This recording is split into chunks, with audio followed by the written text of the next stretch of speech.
Pushpa the റൈസിന് ലഭിച്ച പ്രേക്ഷക സ്വീകാര്യതയ്ക്ക് പിന്നാലെ എത്തുന്ന പുഷ്പ ദ റൂൾ റിലീസിന് മുൻപ് തന്നെ വലിയ ഓളമാണ് സൃഷ്ടിക്കുന്നത്. ചിത്രത്തിന്റെ ടീസറും ട്രെയിലറും ഗാനങ്ങളും പോസ്റ്ററുകളും എല്ലാം കൊടുങ്കാറ്റ് പോലെയാണ് ആഞ്ഞു വീശിയെത്തിയത്. ദിവസങ്ങൾ എളിയാണ് ആരാധകർ ചിത്രത്തിനായി കാത്തിരിക്കുന്നത്.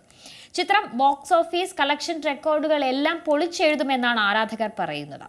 ഒന്നാം ഭാഗത്തിന്റെയും രണ്ടാം ഭാഗത്തിന്റെയും ഓളം ഒന്നും കെട്ടടങ്ങിയിട്ടില്ല. അതിനു മുൻപേ വരുന്നു പുഷ്പ ആരാധകരെ ഞെട്ടിച്ചുകൊണ്ട് ഇത് അങ്ങനെയൊന്നും അവസാനിക്കില്ല എന്ന മുന്നറിയിപ്പുമായി. പുഷ്പയ്ക്ക് മൂന്നാം ഭാഗവും എത്തുന്നു, പുഷ്പ 3 ദ റാംപേജ്. ചിത്രത്തിന്റെ സൗണ്ട് ഡിസൈനർ കൂടിയായ റസൂൽ പൂക്കുട്ടിയാണ് അബദ്ധത്തിൽ മൂന്നാം ഭാഗത്തിന്റെ സൂചനകൾ തരുന്ന ഒരു ചിത്രം സമൂഹ മാധ്യമങ്ങളിൽ പങ്കുവച്ചത്.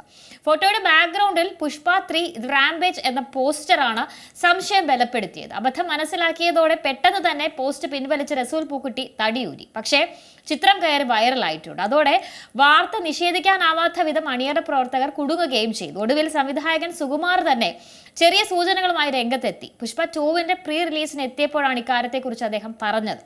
മൂന്നാം ഭാഗം എടുക്കണമെന്ന് ആഗ്രഹമുണ്ട്, പക്ഷേ അല്ലു അർജുനെ ഇതിനോടകം ഒരുപാട് വർഷം ഞാൻ ബുദ്ധിമുട്ടിച്ചിട്ടുണ്ട്. അല്ലു അർജുൻ ഒരു 3 വർഷം കൂടി തന്നാൽ മൂന്നാം ഭാഗം ചെയ്യാമെന്നാണ് സുകുമാർ പറഞ്ഞത്. നേരത്തെ വിജയ് ദേവരകൊണ്ട പങ്കുവെച്ചൊരു ബർത്ത്ഡേ പോസ്റ്റും ഇത്തരത്തിൽ മൂന്നാം ഭാഗത്തെക്കുറിച്ചുള്ള സൂചനകൾ നൽകുന്നതായിരുന്നു. അപ്പോൾ മൂന്നാം ഭാഗത്തിൽ വിജയ് ദേവരകൊണ്ടയും ഉണ്ടാകുമെന്ന കാര്യത്തിൽ ചർച്ചകൾ വീണ്ടും സജീവമാവുകയാണ്. ഡിസംബർ 5 പുഷ്പയുടെ രണ്ടാം ഭാഗം തിയേറ്ററുകളിൽ എത്തുന്നത്. ലോകമെമ്പാടുമുള്ള 1200 തിയേറ്ററുകളാണ് സിനിമ എത്തുക. പ്രീസെയിൽ ബിസിനസ്സിൽ തന്നെ ടോപ്പ് ഗിയറിലാണ് ചിത്രം ഇപ്പോൾ തന്നെ ഓടിക്കൊണ്ടിരിക്കുന്നത്.